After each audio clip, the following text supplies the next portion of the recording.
Hello chess friends, welcome to my channel Chess King. I am Sunil here. Today in this video we are going to learn about how to checkmate with king and rook. In my earlier video we have learned how to checkmate with double rook and king. Now in this video we are going to learn about how you can checkmate with rook and king. But wait, before starting this video I want to say something. If you want to learn how to checkmate with double rook and king checkmate, then you can watch my video. I have given in the description link. You can check it out from there. Okay, so if you like my contents and want to become a better chess player, then you can subscribe to my channel and hit the like button to my videos, so that whenever I make videos related to chess you will get the notification of all my videos.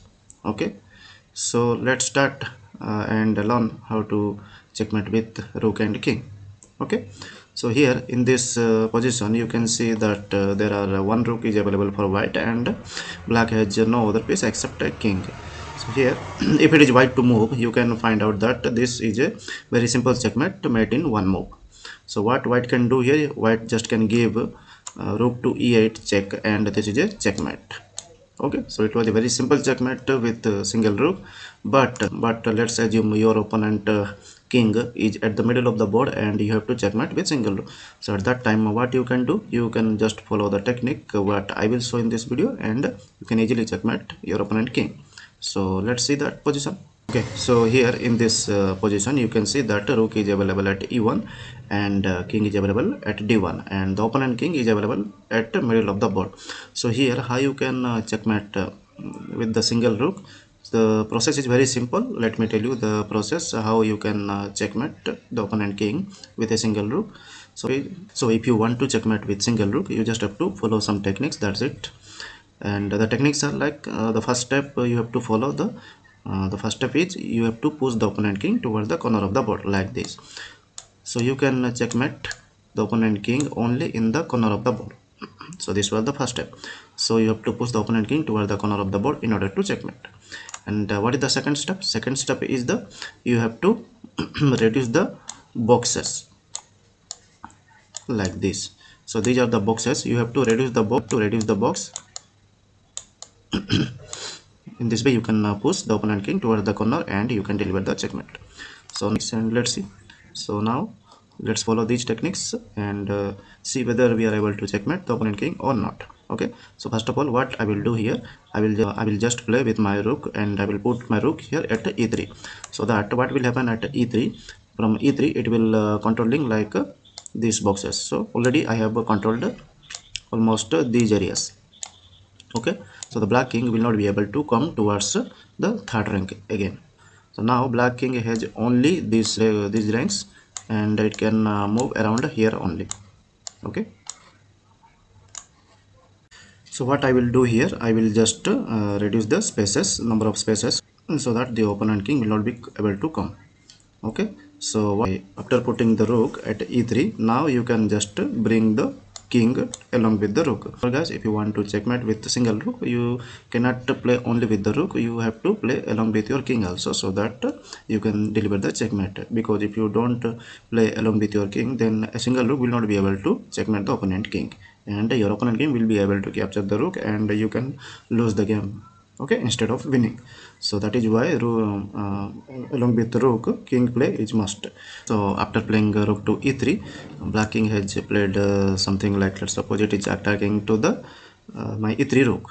So what I will do here, I will play my king to d2, so that it will protect the rook, and I am giving a waiting move also. So now black king don't have any option to come to this e file, so it will go something like here. So let's suppose black king is going towards c4.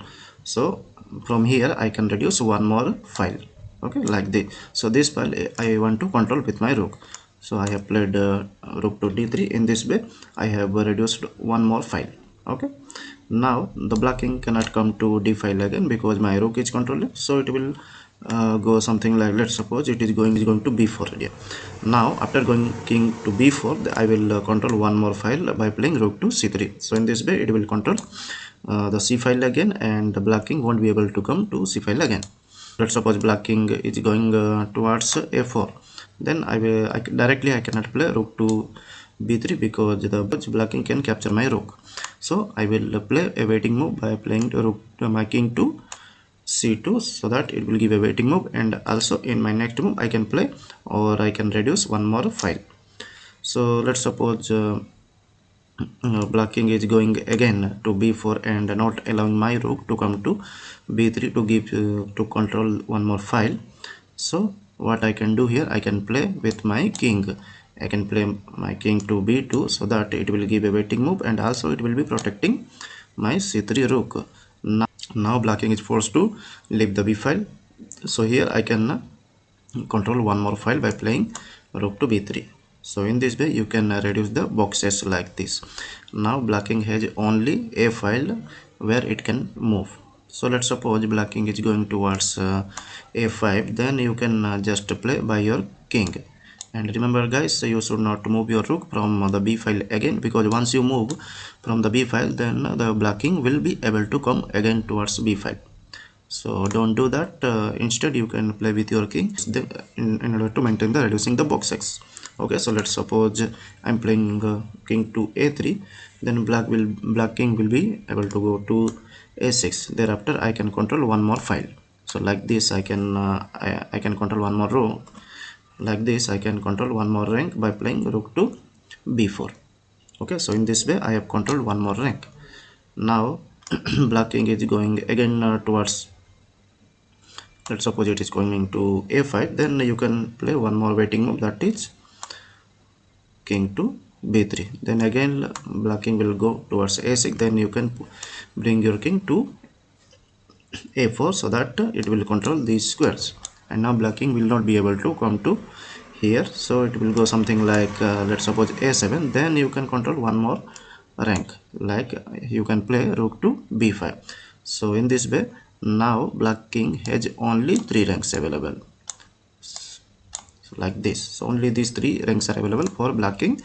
Thereafter let's suppose black king is playing again to a6, so you can give one more waiting move in order to protect your rook, and it will be a waiting move. So black king will go to a7, then you can go, or you can bring your king to a6, sorry a5, so that you can control one more rank. Thereafter if black king goes to a8, then you can control one more rank with your rook. Now black king has only 7th and 8th rank.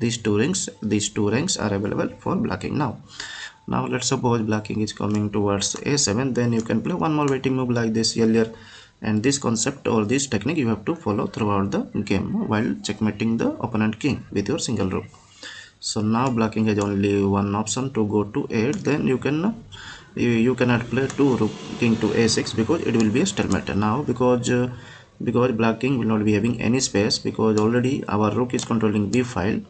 And if you play king to a6, then black king will not get any space, and it will be a checkmate. So remember this, and be careful while playing. So you can give king to a5 instead of a6, so that black king will get one square at least chance to play. Now let's suppose black king is playing to a7, then thereafter if you play king to b5, then it will be repeated moves. So instead of playing king to b5, you can just play by your rook to another square, so that you will be controlling the ranks, and also you are giving waiting moves, so that the blocking will get a chance. Let's suppose blocking is trying to escape towards b file, then you can maintain a distance between your king and the opponent king. Now you can follow the zigzag technique by maintaining the distance between the king. Here let's suppose if you play again to king to b5, then the opponent king will go to again to a7, and the moves will be repeated. So by not going to king to b5, you can play one more waiting move, that is rook to g6, so that if black king goes to a7 again, you can deliver a check, and thereafter the black king will be forced to go towards the last rank. But let's suppose black king is not going to a7, instead it will go to c7, then what you can do, you can just play by your king like this, and in this way you can maintain the distance between the two kings. Now let's suppose if black king tries to come to d7, then simply you can just follow the concept, and you can bring your king to c5. and if the opponent king goes to e7, then you can go to d5, and if it tries to come to f7 and giving threat to capture your rook, then you can just simply bring out your rook towards the a file and not moving to the other rank. Okay, keep in mind, so that your rook will be in the 6th rank only until and unless the black king is leaving the 7th rank. Okay, so in this way you can control the number of spaces, and also you can play with your waiting moves. So let's suppose black king is going here, then you can just follow the simple techniques like this. If black king is trying to come to g7, then you can simply follow the waiting move here. If black king is coming towards f7, then you can just deliver a check and it will go towards the last ring. But let's suppose black king is not coming to the f7 and it is coming towards h7, then you can just play king to g5, and thereafter black king will not having any squares to left to move out. So black king is now forced to play either to g7 or it will leave the 7th rank and will go to the 8th rank. So let's assume black king is going to g7, then you can just deliver the checkmate. So let's try this. See here, the black king doesn't have any option to come to c6th rank again, so it will go now towards 8th rank. Now once it has gone to the 8th rank, you are controlling by your rook the 7th rank. Now the black king will not be able to come to the 7th rank again. There after you can bring your king to the play. Now the same concept you have to follow in this rank also. If black king tries to come here, then it is a checkmate. So you can play rook to b8 and it will be a checkmate. So black king is aware and it is not coming towards f8, then it can play something like h8. So what you will do in this case, you can play just one waiting move like king to g6. Thereafter black king will have only one option to come to g8. Okay, that's it, and thereafter you can deliver checkmate by playing rook to b8. So this is it guys, how you can checkmate with the single rook to the opponent king. So the same technique you have to follow wherever the opponent king is available at the board. The only technique is, first you have to push the opponent king towards the corner of the board, and the second thing, you just have to control the ranks and files to make the box smaller. Okay, once you made the box smaller, then the chance is you can deliver the checkmate very simply. Okay, you can follow these techniques while checkmating the opponent king with the single rook. Okay guys, okay, if you like the video, you can hit the like button, and you can subscribe to my channel for more chess contents. Till then, thank you guys.